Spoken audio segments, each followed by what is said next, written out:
must be addressed within the website. And on page 8 of what I've handed you, CGI recommended that CGI and CMS have a review board to agree on which issues can technically be solved and which should politically be solved. Was such a review board convened? Sir, I cannot tell you. I've never seen this document, and I'm not aware of this recommendation. But CGI is responsible for the website, correct? CGI is responsible for the application. For the application Yes, of this. Does it surprise you that in a slideshow that they gave in October 11th, they acknowledged political reasons for Sir, trying again, to solve this? I've never seen this document. I have no idea what that means. Did you ask CGI when they came last week? Can you find out for us if such a review board was done and if any decisions were made on political reasons or on the other reasons, and find that out for us? Sir, that question needs to go to CGI, but I can ask them to report to you. Well, if you would do that. This is their document, if I understand it. This Yes. is not our document. Would you turn to page 9 of that document, please?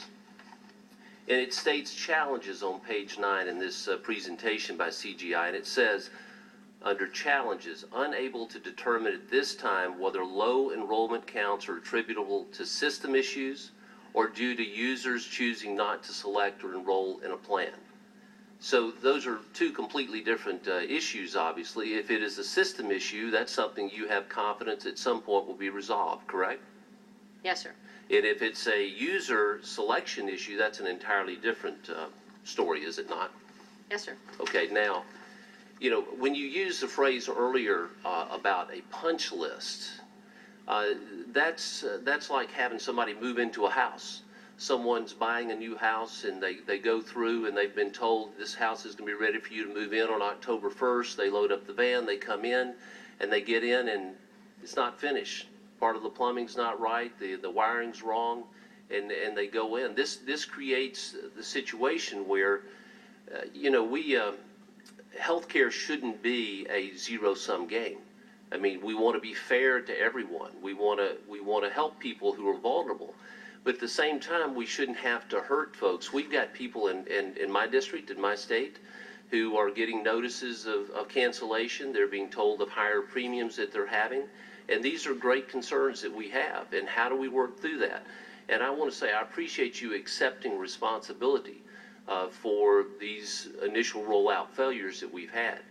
But who is ultimately responsible? It is the president, correct? For the website? The president is ultimately responsible for the rollout. Ultimately, No, sir. No, sir. Okay. We are responsible for the rollout. But who do you answer to? I answer to the president. Okay. All right. So is the president not ultimately responsible like a company CEO would be?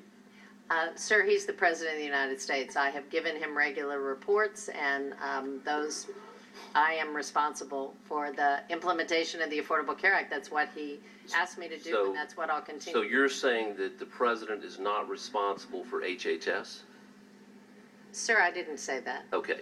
So the president ultimately is responsible. While I think it's great that you're a team player and you're taking responsibility, it is the president's ultimate responsibility, correct? You clearly, whatever. Yes, he is the president. He is responsible for government programs. My time is expired. Gentleman's time is expired.